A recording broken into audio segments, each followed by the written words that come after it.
I've hurdled for over 15 years now, and I wish I knew what I know now when I first started. In this video, I'll be sharing with you guys different hurdle lessons I have learned throughout the years that can hopefully help you improve your hurdling form, technique, and speed. If that sounds interesting, keep watching.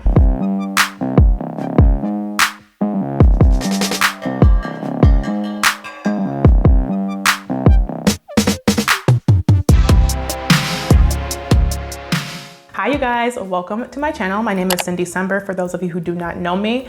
In this video, we're gonna be discussing all things hurdles. So if you are new to the hurdles, you're trying to decide if you wanna become a hurdler, you don't know if you're interested, but you wanna know more, this video will be pretty much the basics that you're gonna need to know to start. I started hurdling when I was 14 years old, and I did not like it at first because it was quite difficult. But once I got the hang of it, it was second nature. It was so much fun, and it was the best thing that I could have done for myself. So I wanna hopefully help you guys enjoy hurdling even more if you haven't yet. So the first thing you want to know when you are starting to hurdle is which leg is your lead leg and which leg is your trail leg. The way I was able to do this was I first started off with kind of just like leaning forward and seeing which leg naturally came forward. So if you don't know which one is your lead leg yet, I would recommend doing this because it's really helpful, especially if you're a 100-meter hurdler, to understand which one you want to use as your lead leg. You don't want to be switching legs. People who are starting out tend to think it's okay to switch, but that's going to really slow you down. You want to keep the same leg as your lead leg, and you want to keep the same leg as your trail leg.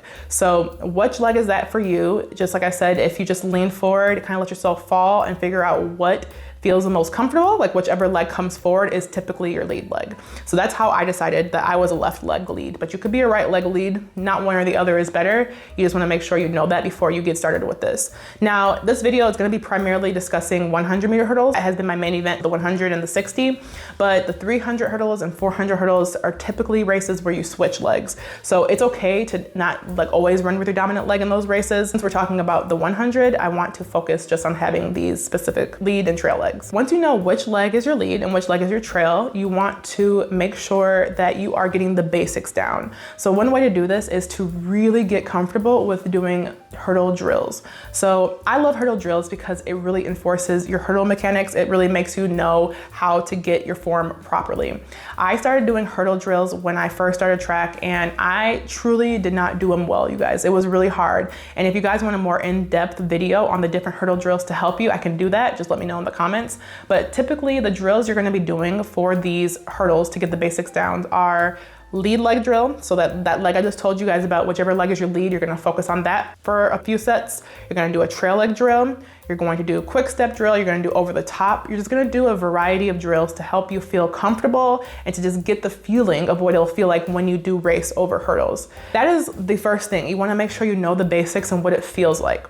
I wanna tell you guys, when you start this off, it is not going to feel very comfortable, okay? It is not the most easy thing. People always tell me when I tell them I'm a hurdler that it must be so hard and difficult for you. It can get difficult if you're not comfortable with it, but you have to just be okay with being uncomfortable. And that's the second point I wanna highlight today is get comfortable with being uncomfortable. You have to be okay with falling because that's what's gonna happen when you first start off. I fell, I hit my leg on the hurdle, I scraped my shin, I hit my knee, I hit my lead leg, and I had sore toes. I did all of the above because now I could have the ability to run some of the fastest times in the world doesn't mean I didn't start off very, very slow. I used to have a lot of steps in between the hurdles. I used to do a lot of things that just were incorrect. And so if that's you and you're starting off, that's totally fine. I just want you to get comfortable with that stuff because that's what's gonna help you literally hurdle the next thing. You're gonna be able to overcome that, and that's gonna lead you to getting that form and feeling comfortable and really, really honing in hurdle technique. So I want you to get comfortable with like releasing control, okay? So when it comes to hurdles, you have to be a little crazy in a sense.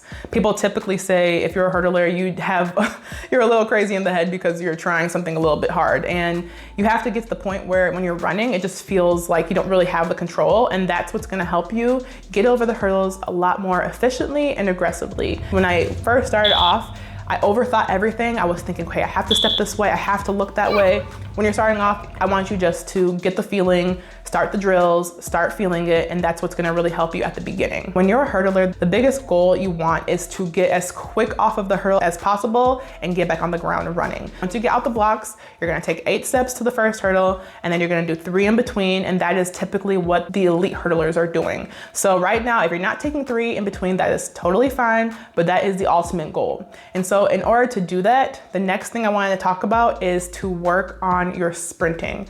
You have to get faster in order to hurdle well. Like I said, the goal is to get off of the hurdle and to run in between. If you're not running, you're not gonna make the hurdle in time. Therefore, it's gonna throw off your rhythm, it's gonna throw off your steps, it's just gonna make everything a little bit harder. So if you can, work on your speed, work on your hurdle technique alongside with your speed, and that's gonna make such a good recipe for success when it comes to hurdling fast, because the speed is going to translate and it's gonna help you get over those hurdles fast. I have seen plenty of girls who don't have the best technique when it comes to hurdling, but because they were so fast, they were able just to get over and go and keep going because they had that speed. So in my opinion, I believe technique trumps speed. However, if you don't have speed, you're not going to do well in the hurdles. So you have to be able to put those two together. So if you need more speed tips about how to get faster when it comes to just running flat, I have videos on my channel. I actually am doing a series on there called How to Get Faster in 2025. You can go back and watch those and understand the different things that'll help you get that speed. But I want you to start incorporating that with these hurdle techniques to help you improve that. The next thing that I think a lot of people tend to neglect thinking about is sprint endurance. So what is sprint endurance? Sprint endurance is going to be essentially what's going to keep you strong throughout your whole race. And so you want to do workouts such as long 200 repeats, 300s, maybe even some 350s or 250s. Those workouts, although they might suck and they might not be fun, that's gonna help you over the hurdles. People like to think that just because you're running 100 meters, it shouldn't be that bad. But when you're incorporating hurdling in addition to running, you have to have a little bit of endurance. It's tiring and it can get a lot once you're doing 2 things at once. So working not only that speed, but that sprint endurance is going to be key. So if you can do workouts such as 5 300s early season or 8 200s, 150s, those type of workouts will help your sprint endurance, but they will also truly translate to your hurdling. And you'll start to see that you're gonna get a lot better because you'll be able to hold that form a lot longer, and towards the end of your race, you won't start slowing down. Because in the hurdles, if you start to slow down, that rhythm will also get messed up as well. So you wanna make sure that sprint endurance is there, and that's really, really key to get you what you need in order to succeed. The next thing I want you to think about when it comes to hurdling is increasing your flexibility. I talk a lot about this with speed, but this also applies to hurdling. So hurdlers are typically very flexible. When you watch the hurdles, I know you guys are seeing how people are coming off, their trail legs coming around, their lead legs coming up.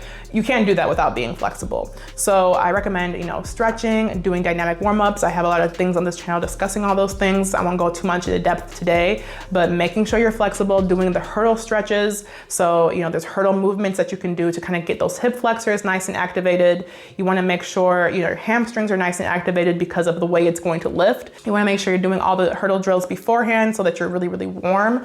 And so yeah, just increasing that flexibility is really going to help you feel fluid on top of the hurdle. That's really going to be key when it comes to getting on top and getting off of the hurdle. Different stretches, but also getting those specific hurdle stretches and those movements to make you feel ready and ready to go will be key when it comes to hurdling. Something that's really important when it comes to being good at the hurdles is being powerful. So not only are you supposed to be fast, you're supposed to be very strong as well.